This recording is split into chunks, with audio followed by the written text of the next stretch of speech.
বুধবার অখিল ভারতীয় বিদ্যার্থী পরিষদের ডালখোলা কলেজের ছাত্রছাত্রীরা ৪ দফার দাবিতে কলেজের প্রিন্সিপালকে স্মারকলিপি জমা দিল। ১.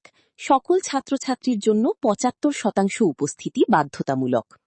উচ্চ শিক্ষাগত মান বজায় রাখতে এবং একটি সুশৃঙ্খল শিক্ষাবর্ষ নিশ্চিত করতে প্রত্যেক ছাত্রছাত্রীর জন্য ন্যূনতম ৭৫% উপস্থিতি বাধ্যতামূলক করতে হবে। যারা বৈধ কারণ ছাড়া নিয়মিত ক্লাসে অনুপস্থিত থাকবে তাদের বিরুদ্ধে কঠোর ব্যবস্থা গ্রহণ করতে হবে। ২. কলেজের আইডি কার্ড এবং ইউনিফর্ম ছাড়া কলেজে প্রবেশ কঠোরভাবে নিষিদ্ধ। ছাত্রছাত্রীদের মধ্যে শৃঙ্খলা বজায় রাখতে এবং কলেজের প্রাঙ্গণে অপ্রয়োজনীয় বহিরাগতদের প্রবেশ নিষিদ্ধ করতে। ৩. অধ্যাপক এবং অশিক্ষক কর্মীদের উপস্থিতি নিয়মিতভাবে নথিভুক্ত করতে হবে কলেজের উন্নতি এবং যুবকদের অনুপ্রাণিত করার জন্য। ৪. কলেজের প্রতিটি কক্ষে সিসিটিভি ক্যামেরা স্থাপন করতে হবে। কলেজে উপস্থিত প্রত্যেকের প্রতিটি অভিব্যক্তি পর্যবেক্ষণ ও নথিভুক্ত করার জন্য। এই প্রসঙ্গে ডালখোলা কলেজের প্রিন্সিপাল জয়িতা বাসু এবং করণদিঘির এবিভিপি নগর ইউনিটের সম্পাদক অভয় সিং। আসলে ওরা চারটে আর কি ডিমান্ড নিয়ে এসেছিল। ১ নাম্বার হচ্ছে 75% অ্যাটেন্ডেন্স ছেলে মেয়েদের, আর ২ নাম্বার ছিল হচ্ছে টিচারদের কলেজে আসা এবং যাওয়াটা যাতে নিয়মিত হয়।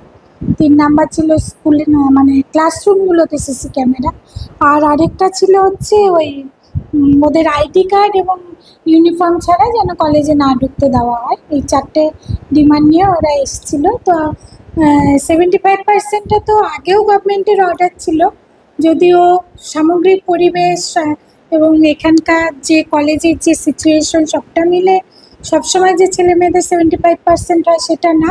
তবে আমার মনে হচ্ছে যে গভর্নমেন্ট হয়তো এটা নিয়ে এরপরে আরও বেশি স্ট্রিক্ট হবে, যে 75% না থাকলে তাদেরকে বসতেই দেওয়া হবে না, এই জায়গায় হয়তো যাবে।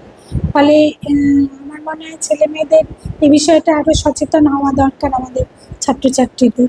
এবং ওরা যে ক্লাসরুমের কথা বলেছে, যে ক্লাসরুমে সিসিটিভি, আমাদের এমনি প্রচুর সিসিটিভি ক্যামেরা আছে কিন্তু ক্লাসরুমের ভেতরে নেই। ওদের ডিমান্ডটা আমি অ্যাডমিনিস্ট্রেটরকে জানাবো, আমাদের যিনি নতুন অ্যাডমিনিস্ট্রেটর হয়েছে। আর আই কার্ড আর ইউনিফর্মটা আমাদের গেটের গার্ডকে বলা আছে, সেই অনুযায়ী ঢোকে। হয়তো কিছুজন হয়তো যদি সেরকম কেস হয়ে থাকে সেটা আমি দেখছি বিষয়টা, এই বলার। আর টিচার এবং নন টিচাররা মোটামুটি তাদের ক্লাস অনুযায়ী কলেজে আসে, সেরকম কোনো সমস্যা হওয়ার কথা না। না, সবটাই তো অবশ্যই স্টুডেন্টদের স্বার্থে, প্রত্যেকটা দাবি স্টুডেন্টদের স্বার্থে হওয়া তো উচিত। যে দাবিগুলো ওরা করেছে সেটা তো কার্যকরী হওয়ার মতোই দাবি। আজকে আমরা শ্রী অগ্রসেন মহাবিদ্যালয়ে আমাদের 4টি দাবি নিয়ে এসেছিলাম, বিশেষ 4টি দাবি।